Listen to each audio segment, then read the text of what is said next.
नमस्कार दोस्तों, संस्कार अकादमी स्टडी यूट्यूब चैनल में आप सभी का हार्दिक अभिनंदन, स्वागत।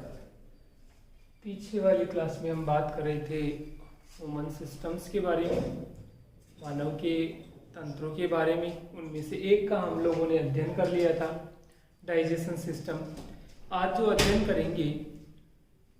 करेंगे रेस्पिरेशन सिस्टम के बारे में, श्वसन तंत्र के बारे में।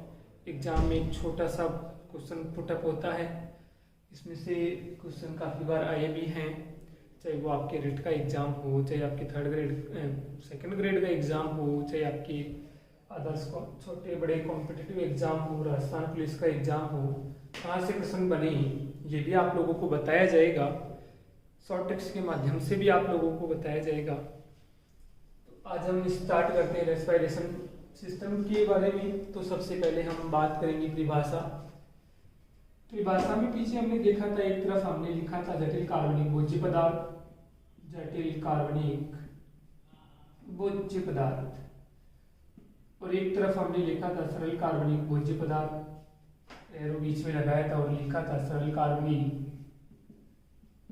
भोज्य पदार्थ। ठीक है, में बदलना अब बदला जाता है, लेकिन किसके द्वारा? तो यहाँ हम लिखते हैं ऑक्सीकरण के द्वारा। किसके द्वारा? ऑक्सीकरण के द्वारा। तो हमारी डेफिनेशंस बन जाती है, वो क्या कहलाता है? श्वसन कहलाता है। क्या कहलाता है? श्वसन कहलाता है। श्वसन तंत्र की बात कर रहे थे, इसमें पहली लाइन आपकी परिभाषा की थी, जटिल कार्बनिक भोज्य पदार्थों का ऑक्सीकरण के द्वारा सरल कार्बनिक भोज्य पदार्थों में बदलना ही क्या कहलाता है? श्वसन कहलाता है। हमने पढ़ा था कि यदि यहाँ पे हम लोग जल अपघटन लिखते हैं तो यहाँ पे किसका नाम आ जाता है? पाचन का नाम आ जाता है। इतना सा इसमें अंतर है। नेक्स्ट में हम बात करते हैं कि श्वसन परिभाषा हो गई कि कुछ जीव जंतु जो होते हैं इनमें किस प्रकार का श्वसन होता है। तो सामान्य से हम छोटी लाइन में 2-3 बातें पूछी जाती है, उसके बारे में हम अध्ययन करेंगे।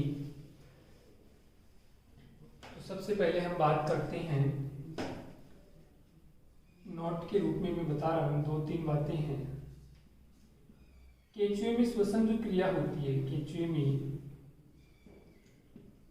श्वसन शरीर की सामान्य सतह के द्वारा होता है। शरीर की सामान्य सतह के द्वारा होता है, सतह से होता है, सतह से होता है। ठीक है, इसके बाद हम नंबर 2 पे बात करते हैं कि मछलियां होती हैं वो गिल्स के द्वारा श्वसन करती है। तो हम यहाँ पे लिखते हैं सहस्त्रपाद।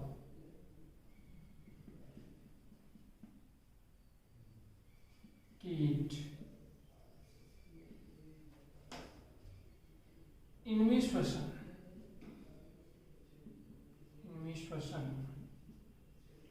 ट्रेकिया के द्वारा होता है, श्वास नली के द्वारा, श्वास नली के द्वारा होता है। ठीक है, इसके बाद हम बात करें मानव में। श्वसन, ये मानव में जो श्वसन होता है वो लंग्स के द्वारा होता है, फेफड़ों के द्वारा होता है।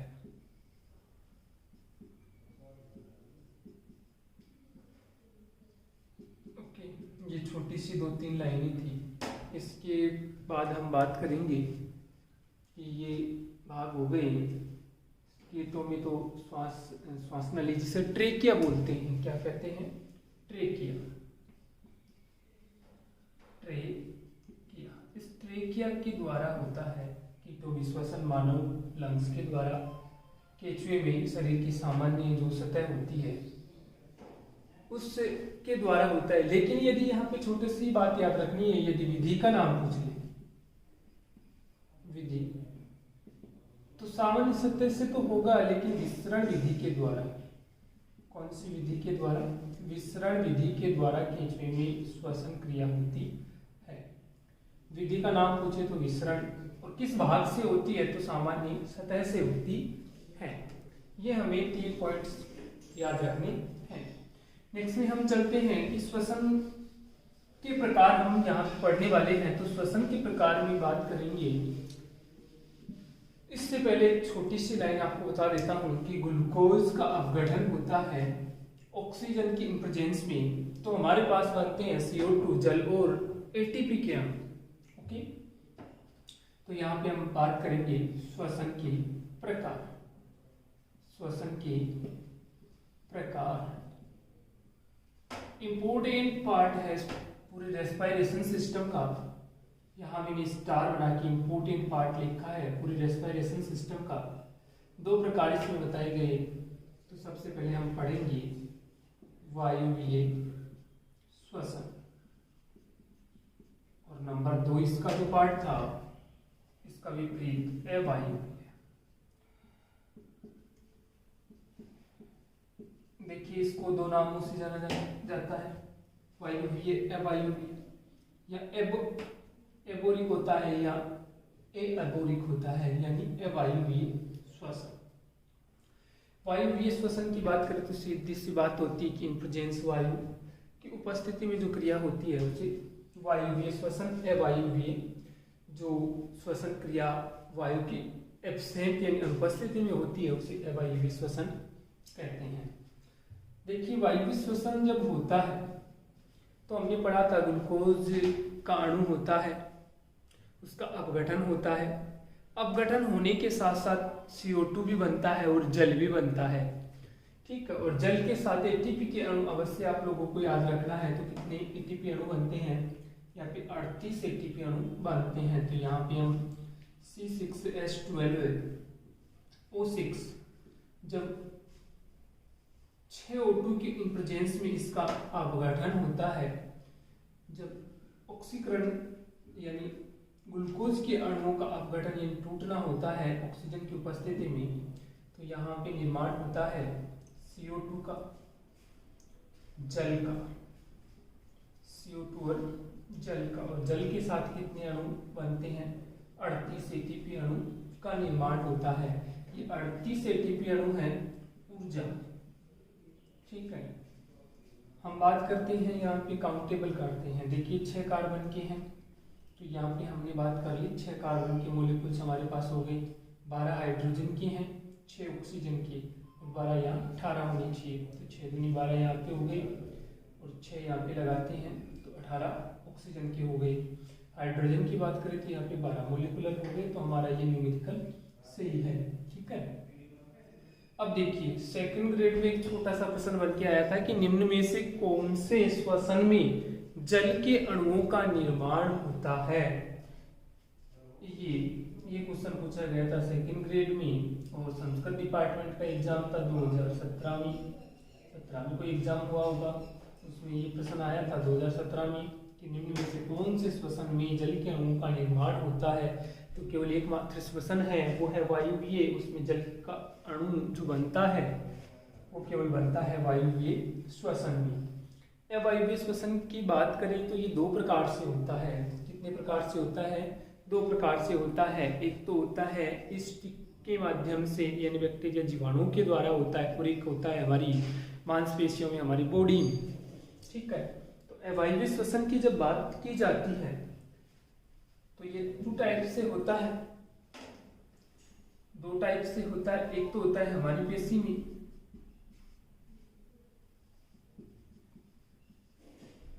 और एक होता है ईस्ट के द्वारा, ईस्ट में।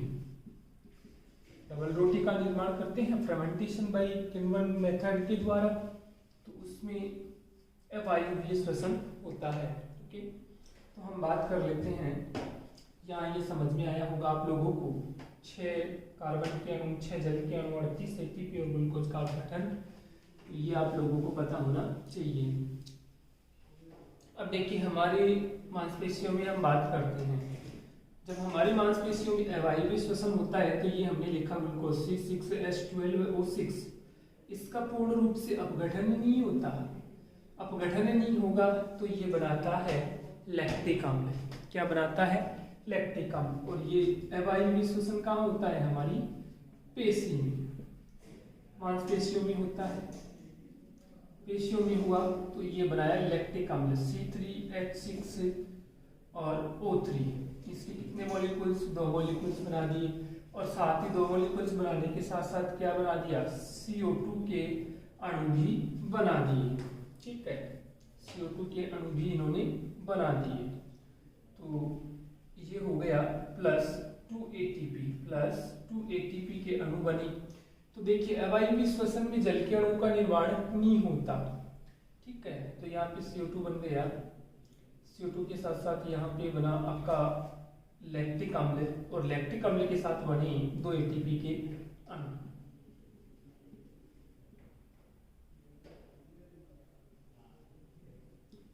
ये लैक्टिक अम्ल है हमारी मांसपेशियों में जमा हो जाता है। तो हम देखिए कुछ समय के लिए दौड़ लगाते हैं, 1-2 मिनट के बाद हम देखते हैं कि हमारे पैरों में, हाथों में दर्द होने लग जाता है, बॉडी में दर्द होता है। तो वो सिर्फ दर्द होता है लैक्टिक अम्ल के जमा होने के कारण। ठीक है, ईस्ट की बात करें तो ईस्ट में भी यही बनेगा, लेकिन ईस्ट में थोड़ा सा भाग चेंज हो जाता है, और चेंज हो जाता है यहाँ पे C2H5OH प्लस CO2। ओके, और यहाँ पे बनते हैं 2 ATP अणुओं का निर्माण हो जाता है। ठीक है, तो ये हो जाता है किसमें? ईस्ट में। ये होता है ईस्ट में। और लैक्टिक अम्ल बना, वो बना किसमें? हमारी मांसपेशियों में। तो ये हो गए अवायवीय श्वसन के 2 भाग। अब हम जो बात करेंगे, छोटी सी बात होती है कि चाहे वायवीय श्वसन हो चाहे अवायवीय श्वसन हो, इनका जब कोशिका द्रव्य में अपघटन होता है, दोनों में सिमिलरिटी रूप से होता है। लेकिन जैसे ही कोशिका द्रव्य में ग्लूकोज अणु का अपघटन होगा तो निर्माण होता है पायरुविक अम्ल का। ये पायरुविक अम्ल वायवीय श्वसन में भी बनता है और अवायवीय श्वसन में भी बनता है। ठीक है, अब बात कर लेते हैं नोट अलग से लगा के कि पेड़ पौधों में भी तो श्वसन क्रिया होती है। ठीक है, तो वो हम बात करेंगे ग्लाइकोसिस पथ के द्वारा कितने ATP? 2 ATP अणुओं का निर्माण होता है। ATS system, electron transport system के द्वारा 6 ATP अणुओं का निर्माण होता है।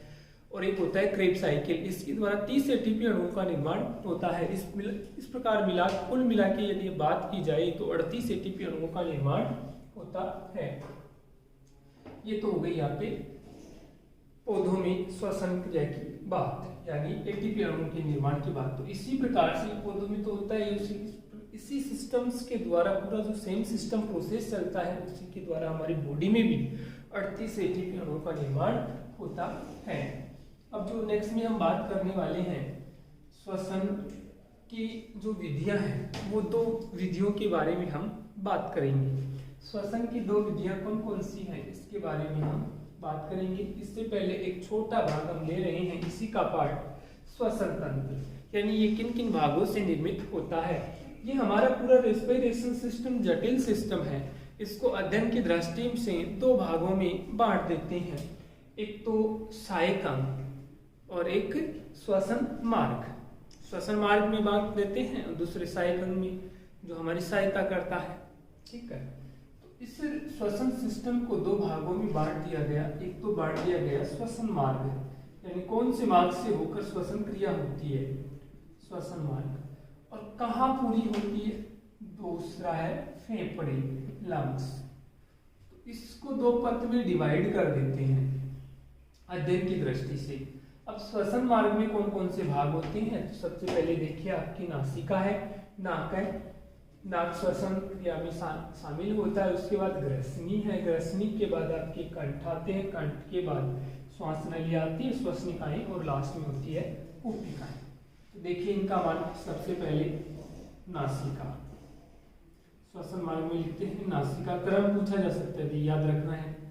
फिर ग्रसनी, ग्रसनी फेरिंग्स होती है।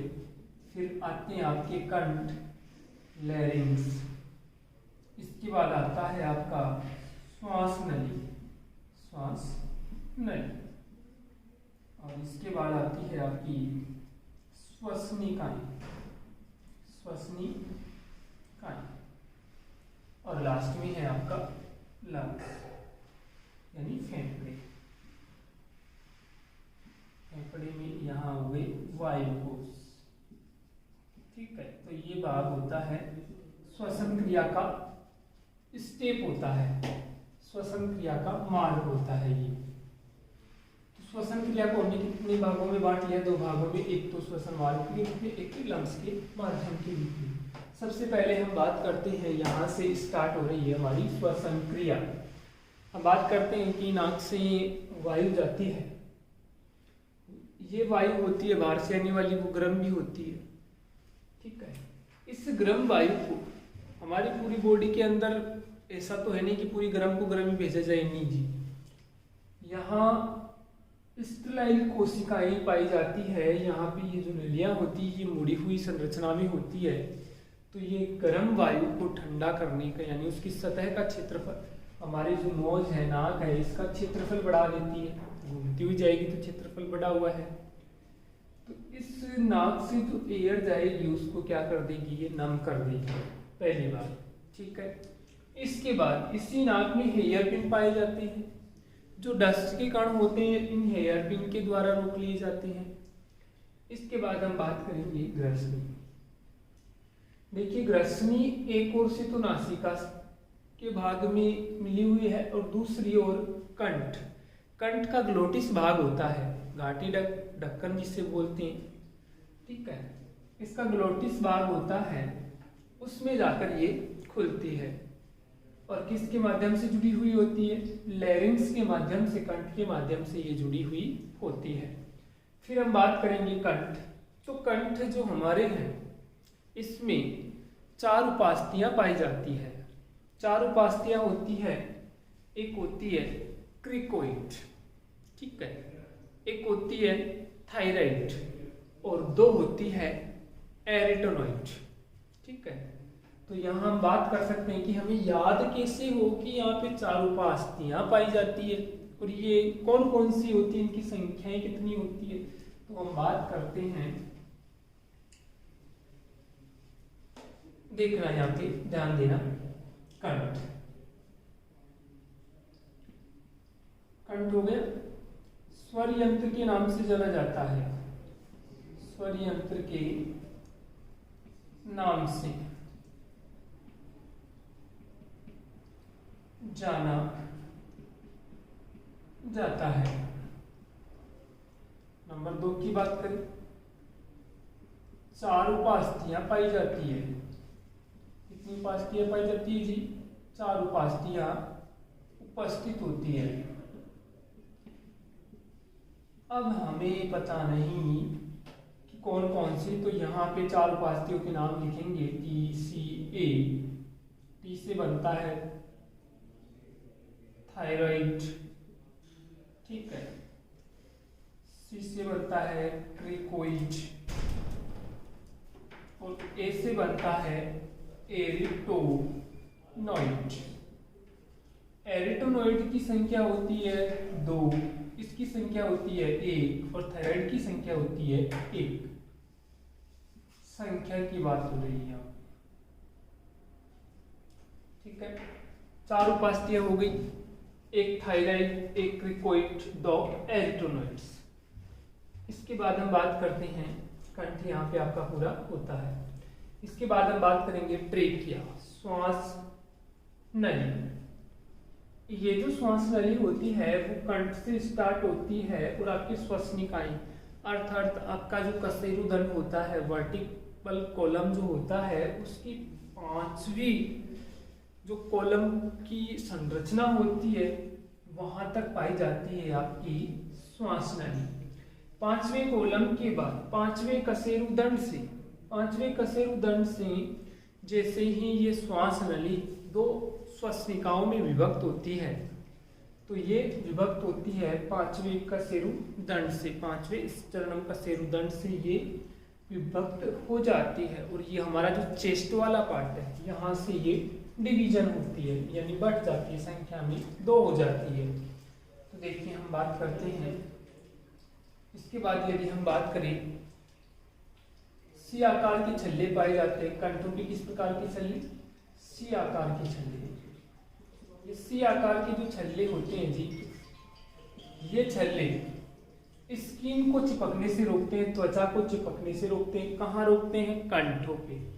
इसके बाद देखिए, कंठ वाले भाग से पहले ही एक घाटी द्वार पाया जाता है जिसे एपिग्लोटिस के नाम से जाना जाता है। ये संरचना मुख्य रूप से मैंने अभी आपको बताया था कि एक तरफ तो ये श्वसन आंत के जो नाक है, नाक वाले भाग से ग्रसनी जुड़ती है, एक तरफ आपके एक छोटे गड्ढे के द्वारा कंठों में खुलती है, तो उस गड्ढे को बोलते हैं ग्लोटिस। और इस पे ढकने वाली जो संरचना होती है उसे बोलते हैं एपिग्लोटिस। एपिग्लोटिस ही एकमात्र ऐसी संरचना है जो भोजन को श्वास नली में जाने से रोकती है। यहां तक क्लियर। इसके बाद हम बात करते हैं सी आकार के छल्ले क्या कार्य करते हैं। ये त्वचा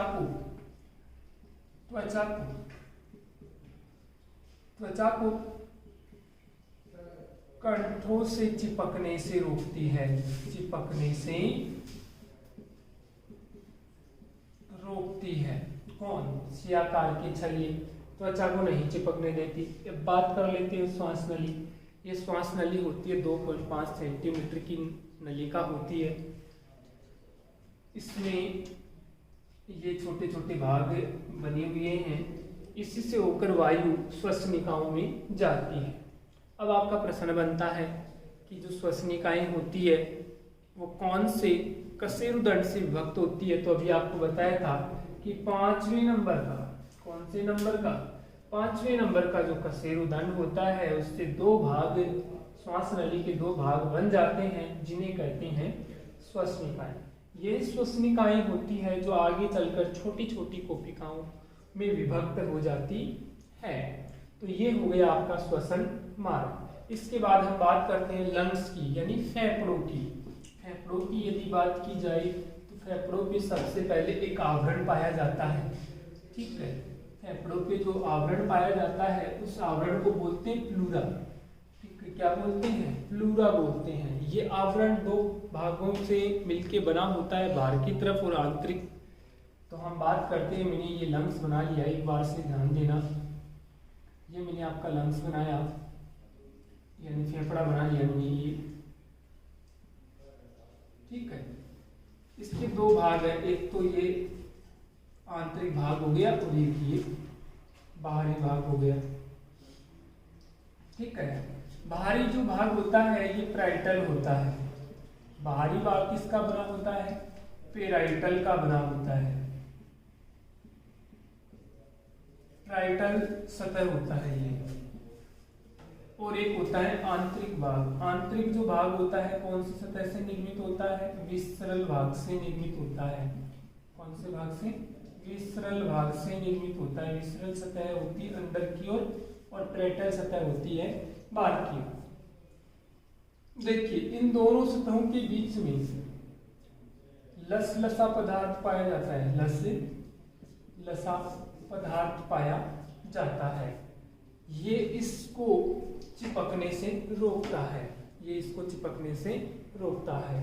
देखिए, हम बात करते हैं कि कभी एक्सीडेंट हो जाते हैं व्यक्ति, और यहाँ जो लंग्स हैं उसमें प्रॉब्लम क्रिएट होती है। तो ये प्रॉब्लम क्रिएट किस प्रकार से होती है? देखिए, ये जो दोनों सतह होती है ये आपस में चिपक जाती है, तो श्वसन क्रियाएं संपन्न नहीं होती।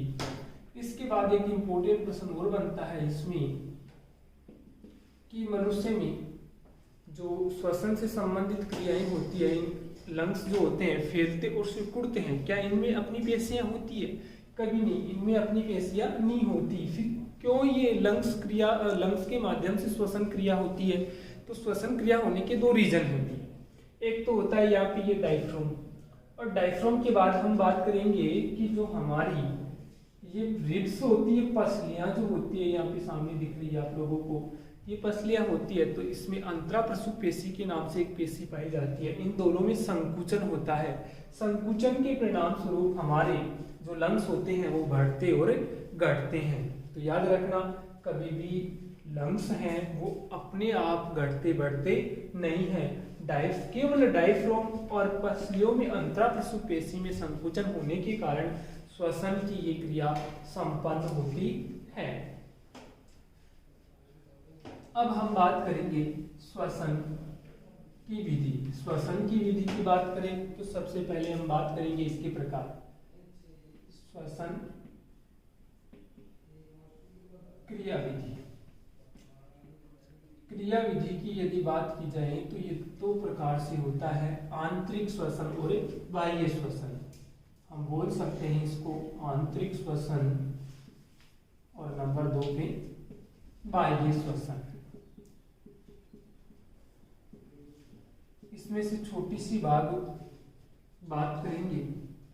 इस आंतरिक श्वसन को अंतःश्वसन बोलते हैं, निश्वसन भी कहते हैं इसको। कौन सा श्वसन? निश्वसन। और बाह्य श्वसन होता है, इसको बोलते हैं उच्च श्वसन। इसको बोलते हैं उच्च श्वसन। ओके, देखिए अंतःश्वसन में होता क्या है, निश्वसन में क्या होता है, जब हम श्वास अंदर की ओर लेते हैं, श्वास अंदर की ओर लेंगे तो ये जो हमारा चेस्ट है, ये हमारा जो चेस्ट है वो बाहर की ओर निकल के आएगा। ठीक है, तो ये निकलने का रीजन होता है यहाँ से जो डायफ्राम आपका ये होता है, ये चपटा हो जाता है। कैसा होता है? चपटा हो जाता है, जिससे चेस्ट का आकार बढ़ने लगता है। और चेस्ट का आकार बढ़ेगा तो वायु अपने मार्ग से होती हुई कहाँ जाएगी? सीधी लास्ट वाले भाग जो एल्वोली के नाम से, वायु कुपी का एयर चेम्बर के नाम से जानी जाती है, यहाँ पे ये वायु आ जाती है। ठीक है, अब बात करते हैं उच्च श्वसन की। तो उच्च श्वसन में क्या होता है, ये जो डायफ्राम था, पहले जब श्वास हमने अंदर लिया था तो ये चपटा हो गया था।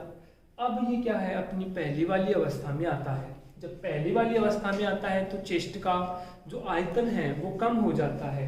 चेस्ट का आयतन कम होता है तो CO2 की मात्रा ज्यादा होती है, और CO2 अपने उसी मार्ग से, श्वसन मार्ग से होती हुई कहाँ जाती है? नासिका में आ जाती है, और नाक के द्वारा इस CO2 का त्याग कर दिया जाता है। तो वो कहलाता है आपका बाह्य श्वसन। क्या कहलाता है भाई? बाह्य श्वसन या उच्च श्वसन कहलाता है। ये तो आपको कोई पूछने वाला ही नहीं है कि अंतःश्वसन क्या होता है और बाह्य श्वसन क्या होता है। इसमें केवल 2 लाइनें आप लोगों को याद रखनी है कि अंतःश्वसन क्यों होता है और बाह्य श्वसन क्यों होता है, किस वजह से होता है। तो फिर से वही बात, एक तो डायफ्राम का नाम लेना है और एक अंतराप्रसूपेशी का नाम लेना है। तो ये 2 पेशियां। यदि पेशी की बात की जाए, पेशियों की यदि बात की जाए तो इसमें केवल आपको नाम लिखना है अंतराप्रसूक पेशियां। अंतराप्रसूक पेशियां। और अंतराप्रसूक पेशियों के साथ साथ डायफ्राम, इन 2 भागों में संकुचन होता है, परिवर्तन होता है। और इस परिवर्तन के कारण ही कौन सी क्रिया होती है? इस परिवर्तन या संकुचन के कारण ही श्वसन क्रिया संपन्न होती है। ओके, अब हम बात करेंगे श्वसन की। श्वसन का प्रासरण किस प्रकार से होता है, अर्थात गैसों का विसरण किस प्रकार से होता है, विनिमय एक्सचेंज किस प्रकार से होता है, किस प्रकार से ये आगे चलती है। तो हम सीधी सी बात करें, यानी श्वसन जो क्रियाएं थी, श्वसन क्रियाएं थी, उसमें विनिमय एक्सचेंज हम लोगों ने पढ़ा था। इसमें एक छोटी सी बात, तो यहाँ पे हम पढ़ेंगे गैसों का विनिमय एक्सचेंज, किस प्रकार से ये एक्सचेंज होती है, किस प्रकार से ये बॉडी में जाती है। तो ये जो गैस है ये 2 प्रकार से बॉडी में जाती है, एक तो O2 के रूप में और एक CO2 के रूप में बाहर निकलती है। ये किस प्रकार से अंदर आती है, किस प्रकार से बाहर जाती है, तो ये हम थोड़ा सा पढ़ेंगे। तो यहाँ पे हम पढ़ने वाले हैं गैसों का परिवहन।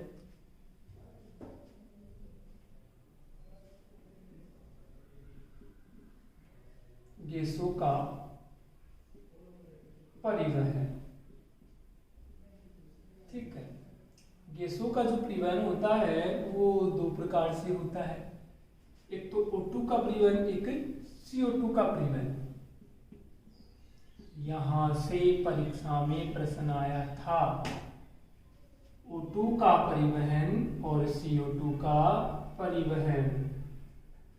देखिए O2 का परिवहन होता है दो प्रकार से, एक तो घुली हुई अवस्था में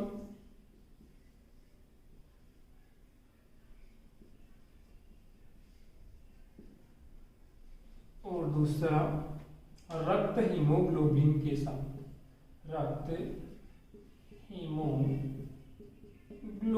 के साथ। केवल ये आपका परसेंटेज पूछा जाता है यहाँ पे, घुली हुई अवस्था में यानी प्लाज्मा के साथ, प्लाज्मा के साथ। प्लाज्मा के साथ जो परिवहन होता है वो मात्र 3%, जबकि 97% होता है रक्त हीमोग्लोबिन के साथ O2 का परिवहन। केवल छोटी लाइन है लेकिन परीक्षा में आया है, फिर से बार बार बता दूंगा आपको।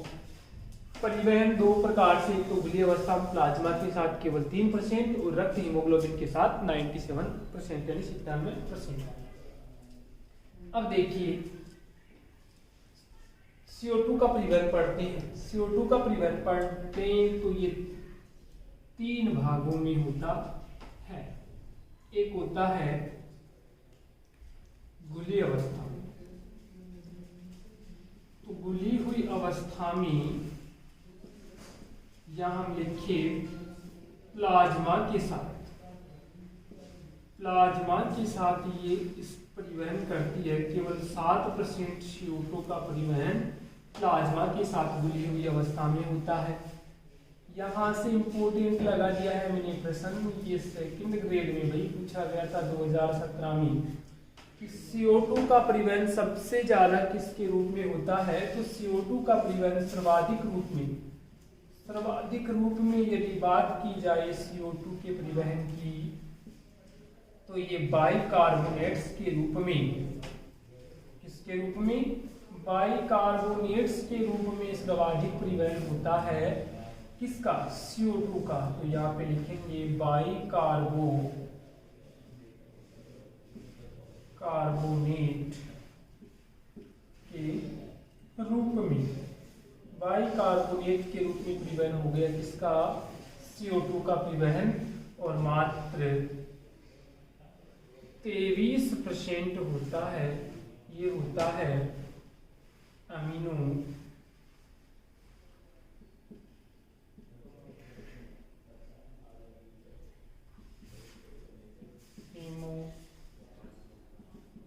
कार्बोक्सिलिक अम्ल के रूप में, हीमोकार्बोक्सिलिक अम्ल के रूप में होता है 23% CO2 का परिवहन। तो आप लोग अवश्य इसको देख रहे हैं। तो केवल आपको 2 लाइनें याद रखनी है, CO2 का परिवहन, O2 का परिवहन। CO2 का परिवहन 3 चरणों में 23% अमीनो हीमोकार्बोक्सिलिक अम्ल के रूप में सर्वाधिक होता है 70%, परसेंटेज नहीं लिखा मैंने यहाँ पे, सर्वाधिक होता है 70% बाइकार्बोनेट्स के रूप में और 7% सबसे कम होता है प्लाज्मा के साथ। इस प्रकार आपका गैसों का परिवहन अब आपके श्वसन सिस्टम पूरा होता है। कुछ क्वेश्चंस हैं जो मैं आपको नेक्स्ट वाली क्लास में सॉल्व करवाऊंगा।